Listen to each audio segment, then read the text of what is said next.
Saudara-saudari, Yesus mengatakan dari semua hujat manusia itu diampuni. Tapi ada satu dosa yang tidak terampuni ya. Mau mengaku dosa pun mungkin tidak terampuni. Dosa apa? Dosa menghujat Roh Kudus. Dosa menghujat Roh Kudus. Mungkin kita jadi deg-degan ya. Apa ya dosa? Ngeri sekali ya. Dampaknya tidak terampuni sampai kekal. Yesus menyebutnya dosa kekal. Dosa kekal itu kan dosa abadi. Sampai akhir zaman kita nggak pernah tahu berapa tahun itu dosanya, nempel terus, nggak terampuni, nggak ada absolusi, nggak ada penitensi. Kita jadi deg-degan, ini dosa apa ini? Dosa menghujat Roh Kudus. Saudara-saudari, Roh Kudus ya, beberapa minggu lalu kita merayakan Hari Raya Tritunggal Maha Kudus. Beberapa bulan lalu, ya mungkin sebulan lalu, saat Pentakosta kita merayakan turunnya Roh Kudus. Maka untuk melihat dan mewaspadai jangan-jangan aku menghujat Roh Kudus, kita perlu tahu siapa itu Roh Kudus, bagaimana Roh Kudus bekerja.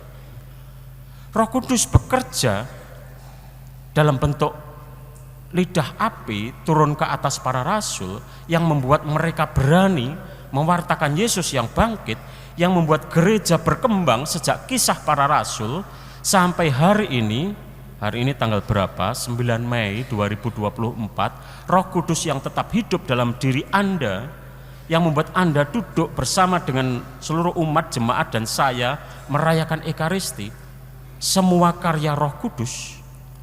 Maka Roh Kudus itu pertama-tama adalah penggerak kehidupan gereja yang hidup.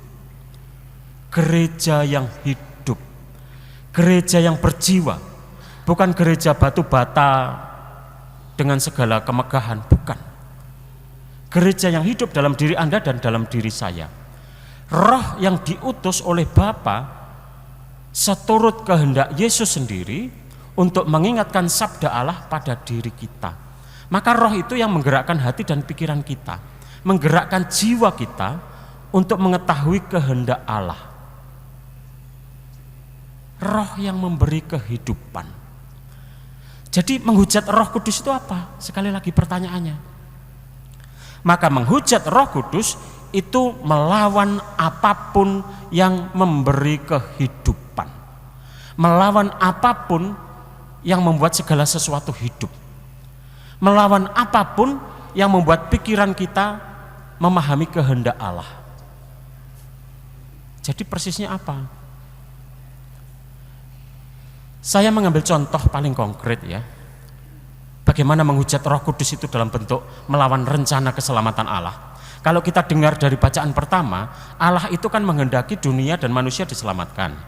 Nah, ketika manusia melawan Allah, diusir keluar dari Taman Firdaus, dia melawan rencana Allah, dia tidak mau diselamatkan. Maka menghujat Roh Kudus pertama-tama adalah orang-orang yang tidak mau diselamatkan oleh Allah. Orang-orang yang tidak mau menghormati kehidupan. Orang bunuh diri termasuk.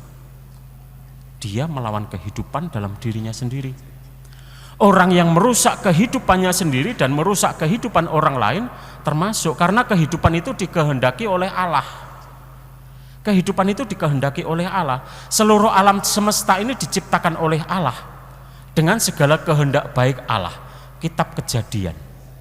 Maka siapapun yang merusak kehidupan, merusak kesejahteraan alam semesta, dia menghujat Roh Kudus. Tidak dengan kata-kata, tapi dengan perbuatan. Lebih ngeri. Lebih ngeri.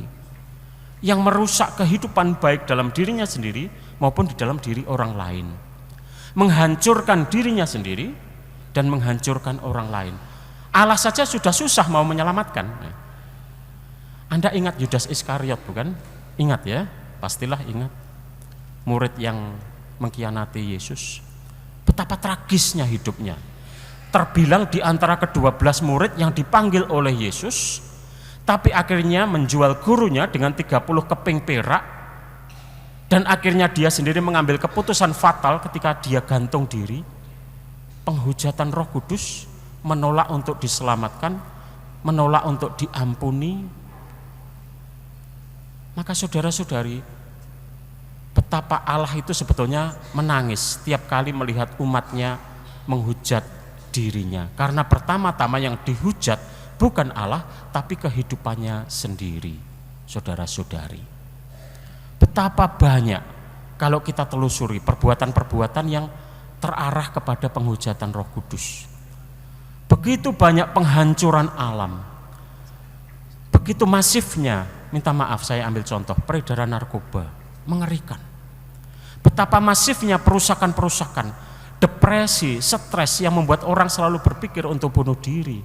Betapa masifnya masalah-masalah mental, sosial, yang membuat orang tidak tahu lagi bagaimana harus menghargai kehidupannya sendiri maupun kehidupan orang lain. Betapa itu semua tidak sesuai dengan rencana Allah untuk penciptaan.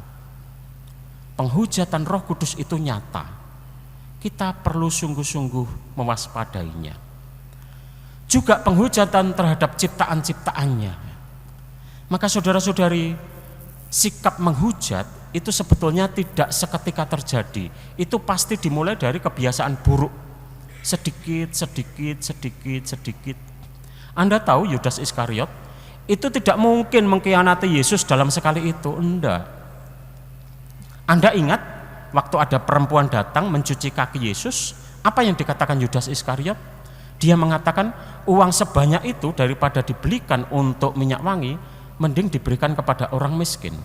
Apa jawaban Yesus? Yesus menjawab, biarlah dia melakukan ini untuk hari penguburanku. Orang miskin ada padamu, tapi aku tidak selalu ada padamu. Itu dikatakan Yesus karena Yesus tahu dia sering mencuri duit kas komunitas para murid. Maka menjual guru 30 perak itu tidak terjadi seketika, dari kebiasaan kecil, ngentit ya, sedikit, nempel sedikit, korupsi sedikit, makin lama menjual guru 30 keping perak pun tanpa hati nurani. Penghujatan terhadap keselamatan.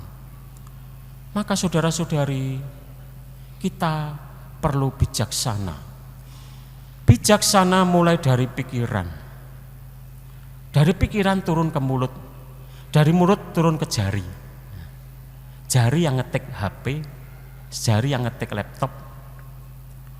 Sejak dari pikiran perlu bijaksana. Jangan membiarkan diri kita, diri Anda dan saya, membiarkan diri kita dipenuhi oleh berbagai macam energi negatif, kata-kata negatif, kebiasaan-kebiasaan mencela, kebiasaan-kebiasaan menghakimi secara tidak adil, kebiasaan-kebiasaan menghina. Lebih baik kita perlu sadar sejak dari pikiran dan jangan membiasakan diri. Karena begitu terbiasa, pelan-pelan terbiasa menghujat. Sampai menghujat Roh Kudus pun tidak terasa. Dan itu yang saya lihat, saya renungkan, dialami begitu banyak krisis bahkan di antara orang-orang muda, krisis hidup. Dengan enaknya bicara bunuh diri, dengan enaknya bicara membunuh, kosakata yang sangat violent itu sudah sangat biasa di media-media sosial dan mengerikan. Kosakata yang penuh dengan kekerasan itu nampak sudah menjadi perbendaharaan pikiran banyak orang, mengerikan. Dan itulah bibit penghujatan terhadap kehidupan sejak dari pikiran. Kita perlu memfilter ya, apa yang kita tonton ya, apa yang kita searching di media-media sosial, karena itu semua memenuhi pikiran kita. Dunia tidak dihancurkan dari luar, tidak dari UFO, dihancurkan dari dalam, dari pikiran kita sendiri. Maka yang diinginkan oleh roh jahat adalah kehancuran. Sementara yang diinginkan oleh Allah adalah kehidupan. Siapapun yang mau ikut Yesus harus menghormati kehidupan. Siapapun yang mengikuti Yesus harus melanjutkan karya keselamatan.